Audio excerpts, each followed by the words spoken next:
Na véspera do meu casamento, eu descobri que minha própria família não pretendia ir. Não por falta de convite, mas por desprezo. Meu pai deixou isso claro em uma mensagem fria. Minha irmã fez questão de reforçar a humilhação, dizendo que meu casamento seria um fracasso, algo simples demais para nossa realidade. Eles achavam que me conheciam. Achavam que sabiam exatamente até onde eu poderia chegar.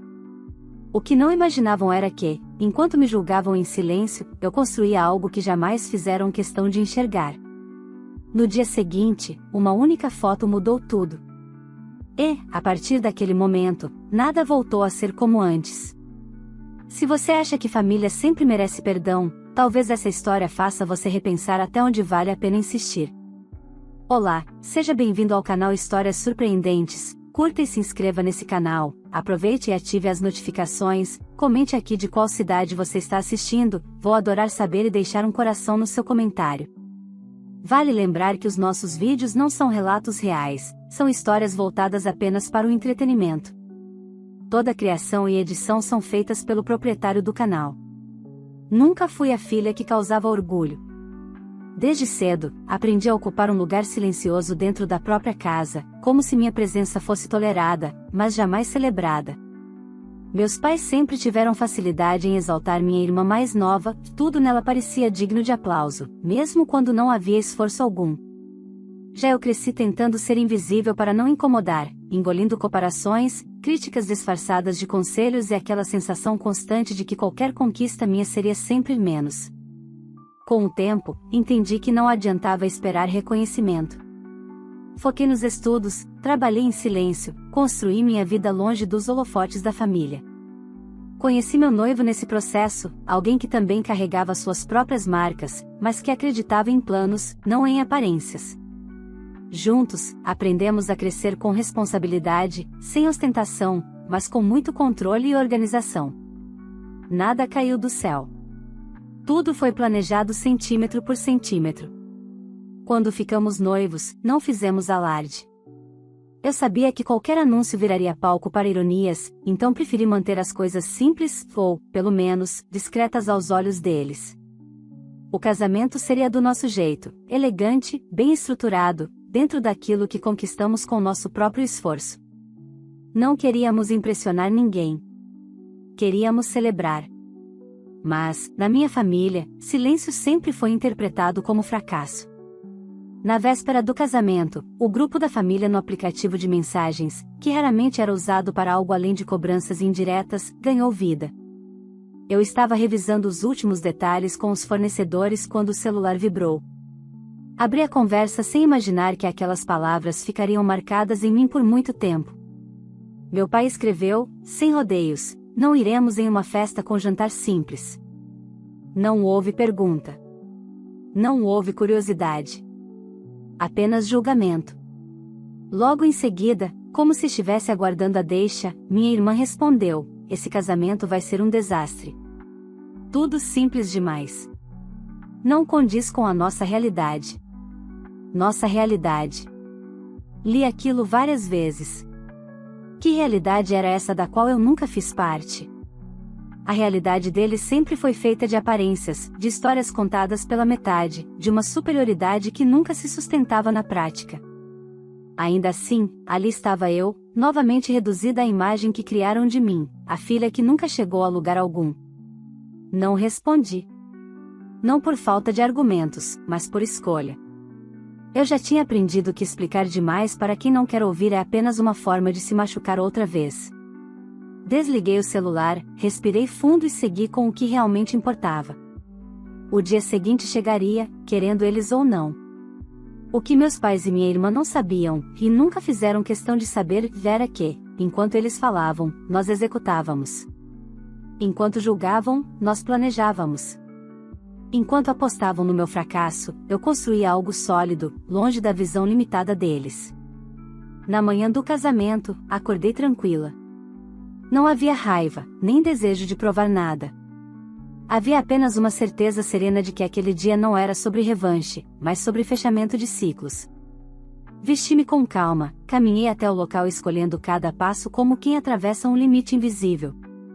Antes da cerimônia começar, publiquei uma única foto nas redes sociais. Eu e meu noivo, lado a lado, sorrindo, com o salão ao fundo. Nada escrito. Nenhuma legenda provocativa. Apenas a imagem. E foi ali, naquele instante silencioso, que tudo começou a mudar. Porque, a partir daquele momento, o que eles acreditavam sobre mim deixou de existir. E as consequências disso, eles ainda não faziam ideia de quão profundas seriam. A foto ficou no ar por poucos minutos até as primeiras reações começarem a surgir. Curtidas, comentários, mensagens privadas. Amigos, colegas de trabalho, pessoas que acompanharam nossa trajetória de perto sabiam exatamente o quanto aquele momento significava.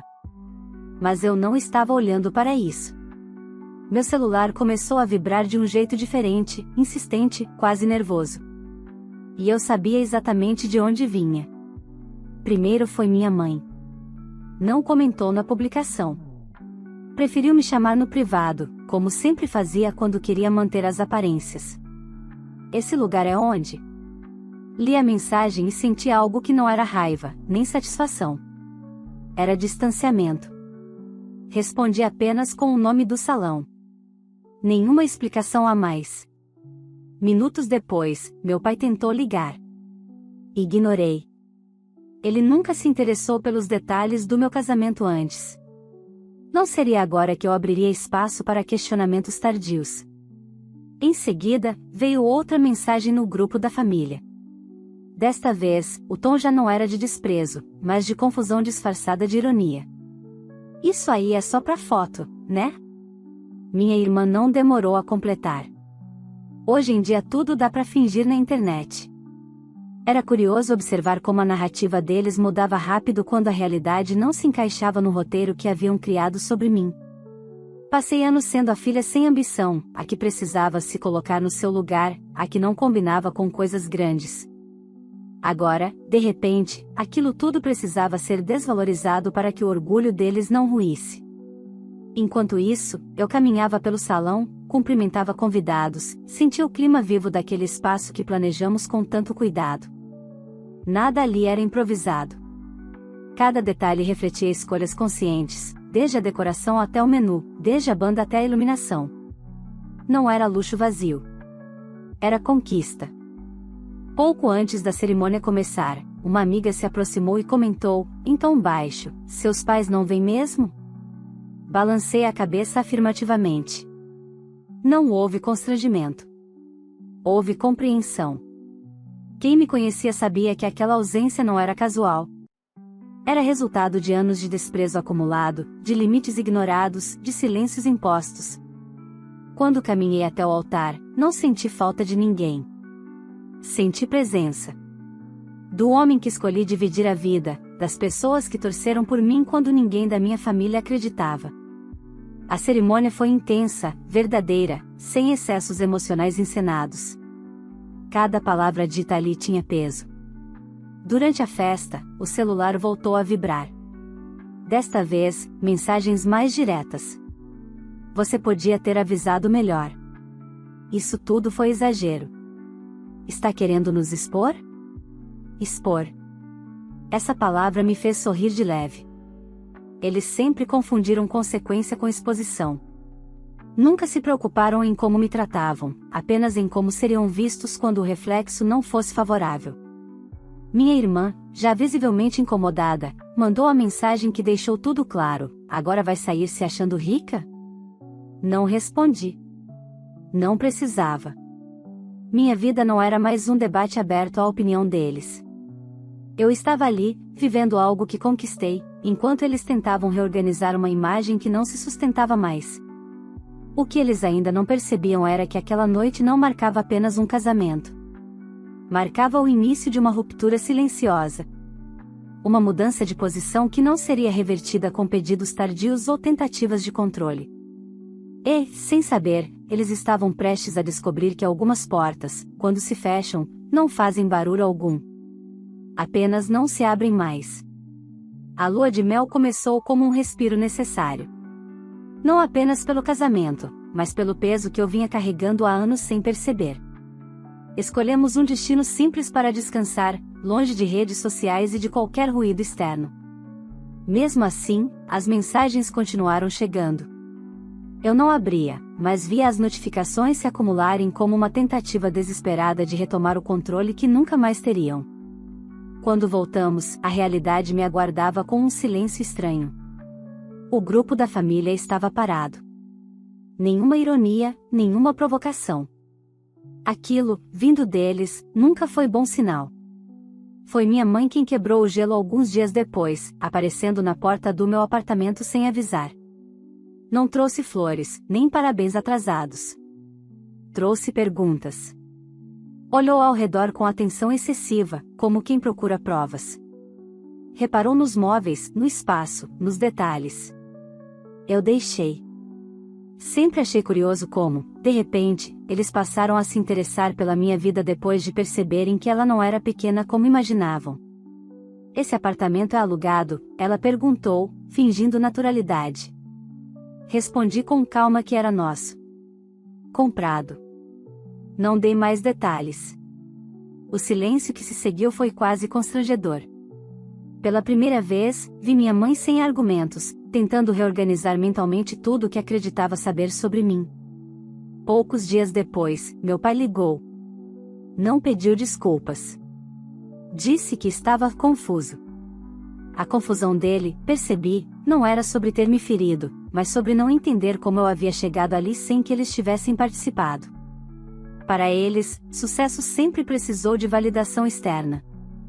O meu não passou pelo crivo deles, e isso os incomodava profundamente. Minha irmã, por outro lado, reagiu de forma diferente. Passou a espalhar comentários entre parentes e conhecidos. Dizia que eu estava me afastando, que tinha mudado depois de casar, que estava sendo influenciada.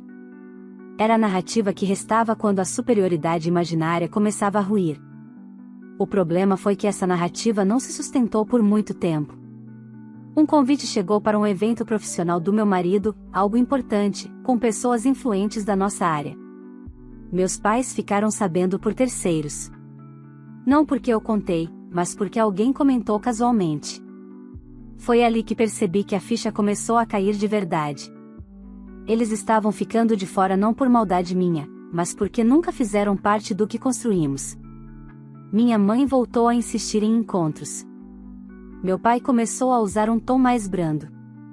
Minha irmã, ao perceber que perderá espaço, tentou se aproximar com uma falsa cordialidade. Mas algo em mim já havia mudado. Não era rancor. Era clareza. Passei anos tentando caber em expectativas que nunca foram feitas para mim. Agora, pela primeira vez, eu não precisava provar nada. Nem explicar. Nem justificar. Cada tentativa deles de se reaproximar vinha carregada de interesse, não de arrependimento. E eu enxergava isso com uma nitidez que antes não tinha. Foi nesse período que uma conversa específica aconteceu. Uma mensagem da minha irmã, direta, sem rodeios: você podia ajudar mais nossos pais agora que está bem. A leitura daquela frase confirmou tudo. Não era sobre vínculo. Era sobre acesso. A mim, à minha estabilidade, ao que construí. Respondi apenas que minha vida financeira não estava em debate. O silêncio que veio depois foi pesado, definitivo. Eles ainda não sabiam, mas estavam cruzando uma linha invisível. E, quando percebessem, já seria tarde demais para fingir que ainda éramos a mesma família de antes. Depois daquela mensagem da minha irmã, algo ficou claro. A tentativa de reaproximação não era sobre afeto, era sobre oportunidade. Eles não sentiam minha falta como filha. Sentiam falta da versão que agora podia servir a algum propósito. Foi libertador perceber isso com tanta nitidez. Doeu, mas libertou. Algumas semanas se passaram sem contato direto. Eu segui minha rotina, voltei ao trabalho, reorganizei prioridades. Pela primeira vez, minha vida não girava em torno de evitar conflitos familiares. Eu simplesmente vivia. Até que uma ligação inesperada rompeu essa calmaria. Era uma prima distante, alguém que sempre orbitou os almoços de domingo mais por curiosidade do que por vínculo. Ela ligou em tom de aviso, quase sussurrando, como se estivesse compartilhando algo proibido. Disse que meus pais estavam comentando com parentes que eu tinha mudado, que estava snob, que o casamento tinha subido a cabeça. Minha irmã, segundo ela, liderava esse discurso com facilidade. Não me surpreendeu. Quando a realidade ameaça, a narrativa vira arma. O que me incomodou não foi o que disseram, mas o efeito disso. Pessoas começaram a me procurar com perguntas enviesadas, comentários atravessados, elogios que soavam mais como investigação. Era como se eu tivesse que, mais uma vez, justificar minha existência. Só que dessa vez, eu não quis. Decidi enfrentar a situação de frente, mas nos meus termos. Convidei meus pais para um café em local público, neutro. Não convidei minha irmã. Sabia que ela transformaria qualquer conversa em disputa. Eles aceitaram rapidamente, talvez achando que finalmente teriam espaço para me trazer de volta. A conversa começou tensa. Meu pai falava muito, tentando controlar o rumo. Minha mãe observava, como sempre fez, esperando o momento certo para intervir. Falei pouco no início. Ouvi. Deixei que expusessem suas queixas disfarçadas de preocupação. Você se afastou. Não sabemos mais nada da sua vida. Ficamos sabendo das coisas por outros. Respirei fundo antes de responder. Disse, com calma, que o afastamento não começou depois do casamento. Começou anos antes, quando minhas escolhas nunca foram suficientes, quando meus sonhos sempre foram tratados como exagero ou perda de tempo. Disse que não era eu quem tinha mudado, mas a forma como eles me viam agora que não precisavam mais me diminuir para se sentirem confortáveis. Meu pai se irritou. Disse que eu estava exagerando, que família é assim mesmo. Minha mãe tentou suavizar, falando em perdão, em recomeço. Nenhum dos dois mencionou a mensagem no grupo. Nenhum pediu desculpas. Era como se aquele episódio nunca tivesse existido. Foi ali que entendi algo fundamental: eles não queriam diálogo. Queriam apagar o passado sem reconhecê-lo. Levantei-me antes que a conversa entrasse em círculos. Disse que não estava ali para brigar, mas para deixar claro que minha vida não estaria mais disponível para julgamentos nem para conveniências. Que eu não devia explicações constantes a quem nunca demonstrou interesse genuíno. Saí daquele café com uma sensação estranha, quase leve. Pela primeira vez, coloquei limites sem culpa. Naquela noite, recebi uma mensagem da minha irmã. Curta, seca, parabéns. Agora você conseguiu dividir a família. Sorri ao ler. Dividir? Não. Eu apenas parei de sustentar uma ilusão. E, sem perceber, eles estavam se aproximando do momento em que entenderiam que algumas versões sobre mim não seriam mais aceitas, nem por mim, nem por quem realmente me conhecia. E o impacto disso estava apenas começando. Depois daquele encontro no café, algo mudou definitivamente na dinâmica da minha família. Não houve uma explosão imediata, nem um rompimento anunciado em voz alta. O que aconteceu foi mais sutil e, por isso mesmo, mais profundo. Eles passaram a agir como se eu tivesse cometido uma traição imperdoável, a de não precisar mais deles. Meu pai parou de me ligar. Minha mãe mandava mensagens curtas, protocolares, sempre tentando medir até onde podia ir sem tocar no que realmente importava. Minha irmã, por sua vez, assumiu o papel de vítima oficial da história. Em poucos dias, eu já era descrita como fria, ingrata, arrogante. Alguém que subiu na vida e esqueceu de onde veio. O curioso é que eu nunca esqueci de onde vim. Apenas me recusei a continuar naquele lugar. As consequências começaram a aparecer de formas inesperadas.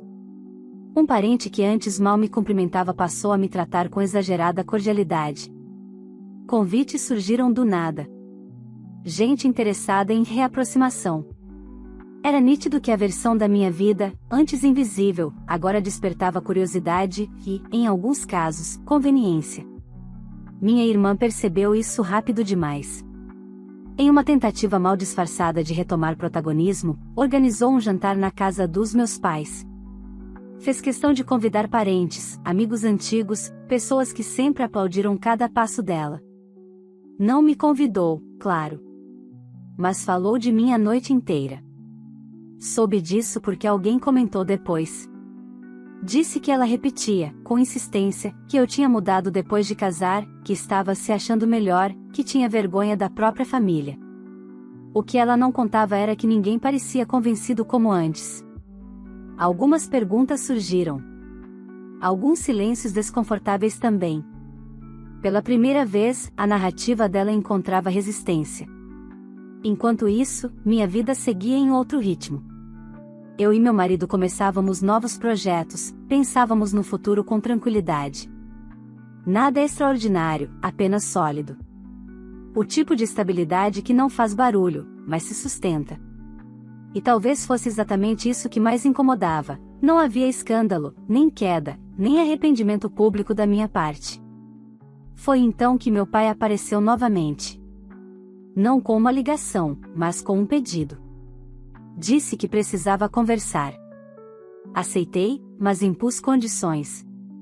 Nada de acusações, nada de rodeios. Ele concordou, que ao menos no início. O encontro foi tenso. Ele falou de dificuldades, de pressões, de expectativas frustradas. Falou da minha irmã como alguém que precisava de mais apoio. Em nenhum momento falou de mim como filha. Falou como quem negocia.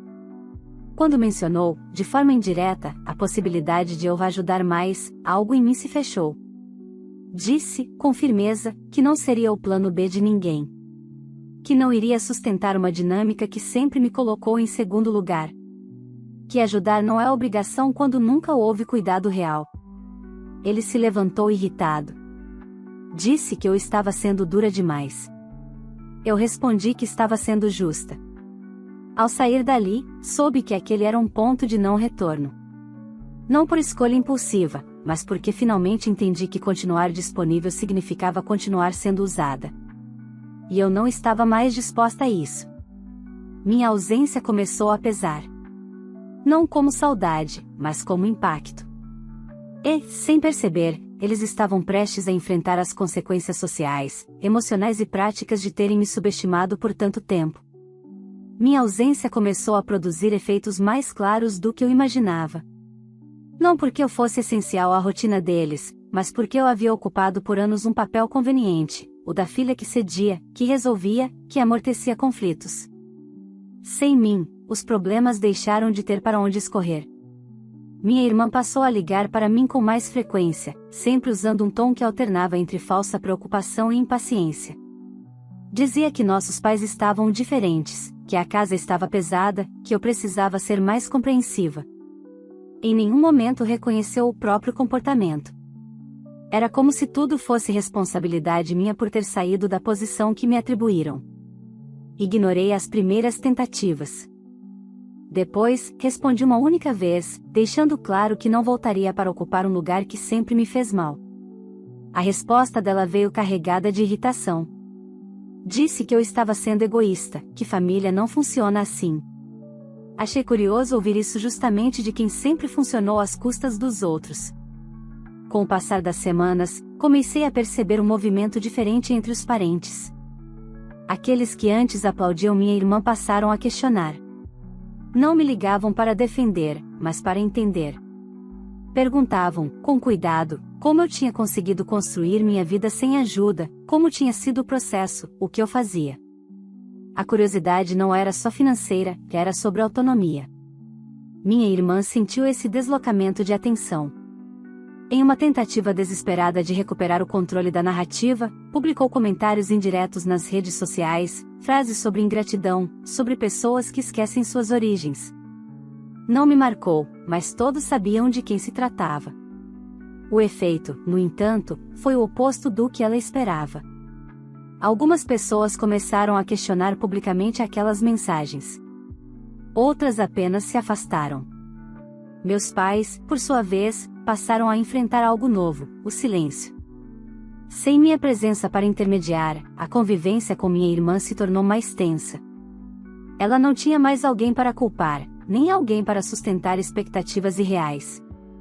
E isso começou a gerar atritos constantes dentro da casa. Meu pai tentou mais uma vez. Ligou dizendo que precisava de ajuda, que as coisas estavam difíceis, que eu não podia virar as costas. Ouvi em silêncio. Quando terminou, respondi que não estava virando as costas. Estava apenas escolhendo não voltar para um lugar onde nunca fui respeitada. Disse que ajudar não é obrigação quando sempre foi cobrança. Ele desligou sem se despedir. Naquela noite, percebi algo que me surpreendeu: eu não me senti culpada. Não houve aperto no peito, nem vontade de correr atrás. Havia apenas uma tranquilidade firme, como quem finalmente entende que amadurecer também significa dizer não. Meu marido percebeu essa mudança em mim antes mesmo que eu verbalizasse. Disse que eu parecia mais leve, mais inteira. E era verdade. Pela primeira vez, eu não estava esperando que minha família mudasse para seguir em frente. Eu já tinha seguido. O que eles ainda não compreendiam era que a consequência maior não estava no dinheiro, nem na imagem, nem nas relações sociais que começavam a ruir. Estava no fato de que eu não precisava mais deles para validar quem eu era. E, na última tentativa de controle, minha irmã ainda cometeria um erro decisivo, algo que deixaria claro, de uma vez por todas, que não havia mais volta possível. O erro da minha irmã não foi impulsivo. Foi calculado, como quase tudo que ela sempre fez. Ela acreditava, de verdade, que ainda tinha algum tipo de domínio sobre a narrativa da família. Talvez porque durante anos ninguém a contestou. Talvez porque sempre houve silêncio suficiente para que ela falasse sozinha. Mas dessa vez, o cenário era outro. Ela decidiu me expor em uma reunião de família da qual eu já não participava havia meses. Reuniu parentes, escolheu bem as palavras e contou sua versão final da história. Disse que eu havia abandonado nossos pais, que me tornei arrogante depois do casamento, que subi na vida e virei as costas para todos. Falou como quem espera aprovação, como quem acredita que o passado ainda pode ser moldado à força. Só que algo não saiu como ela imaginava. Dessa vez, ninguém a interrompeu para concordar. O silêncio foi diferente. Não era constrangimento. Era dúvida. Algumas pessoas começaram a fazer perguntas. Uma tia quis saber por que ela nunca mencionava as mensagens que enviou na véspera do meu casamento. Um primo comentou que tinha visto desprezo explícito no grupo da família. Outro lembrou que eu sempre fui a filha que resolvia, que ajudava, que nunca criava problemas. A verdade não precisou ser defendida por mim. Ela se organizou sozinha. Soube de tudo dias depois. Não por fofoca, mas porque alguém achou que eu tinha o direito de saber o que estava sendo dito sobre mim, e, principalmente, como aquilo tinha mudado. Ouvi cada detalhe com uma calma que me surpreendeu. Não senti vontade de rebater, nem de me justificar. Aquela exposição não me feriu. Apenas confirmou que eu havia feito a escolha certa ao me afastar. Meus pais, pressionados pelo desconforto social e pela perda de controle, tentaram contato mais uma vez. Não houve pedido de desculpas. Houve pressa. Queriam resolver a situação, como se fosse um mal-entendido, como se bastasse uma conversa para apagar anos de desprezo. Queriam que eu aparecesse, que explicasse, que amenizasse. Que salvasse as aparências. Dessa vez, respondi com poucas palavras, mas com uma firmeza que nunca tive antes: não existe situação para resolver. Eu segui em frente. Não bloqueei ninguém. Não fiz cena. Apenas deixei claro, com atitude, que eu não voltaria para ocupar o lugar que sempre me machucou. A ausência deixou de ser um posicionamento temporário e passou a ser definitiva. Com o tempo, as tentativas cessaram. Minha irmã perdeu espaço, não porque eu a confrontei, mas porque a imagem que ela construiu não resistiu aos fatos. Meus pais passaram a lidar com as consequências de terem ignorado, diminuído e subestimado uma filha por tanto tempo. Sem intermediária. Sem amortecedor emocional. E eu segui vivendo. Hoje, quando olho para trás, não sinto ódio. Sinto clareza. Algumas relações não terminam com brigas, mas com lucidez. Não com gritos, mas com limites. Amar a si mesma, às vezes, significa aceitar que nem todos merecem acesso à sua vida, ao seu crescimento, à sua paz. Meu casamento não foi apenas o início de uma nova família. Foi o encerramento de um ciclo que me manteve pequena por tempo demais. E, ao contrário do que sempre tentaram me fazer acreditar, eu não perdi nada ao seguir em frente. Eu me encontrei. E isso, finalmente, foi mais do que suficiente. Se essa história tocou você de alguma forma, curta este vídeo para que mais pessoas possam ouvir esse relato e refletir sobre limites, respeito e escolhas difíceis.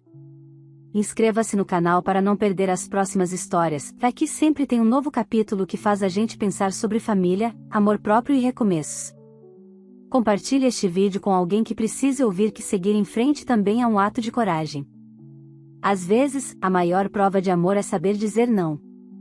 Agora quero saber de você, se estivesse no lugar dessa filha, você faria o mesmo? Teria coragem de se afastar e escolher a própria paz? Deixe sua opinião nos comentários. E me conta também, de qual cidade você está assistindo a esse vídeo? Eu faço questão de passar por lá e deixar um coração no seu comentário. Obrigada por estar aqui e por fazer parte dessa comunidade. Vale lembrar que os nossos vídeos não são relatos reais, são histórias voltadas apenas para o entretenimento. Toda a criação e edição são feitas pelo proprietário do canal.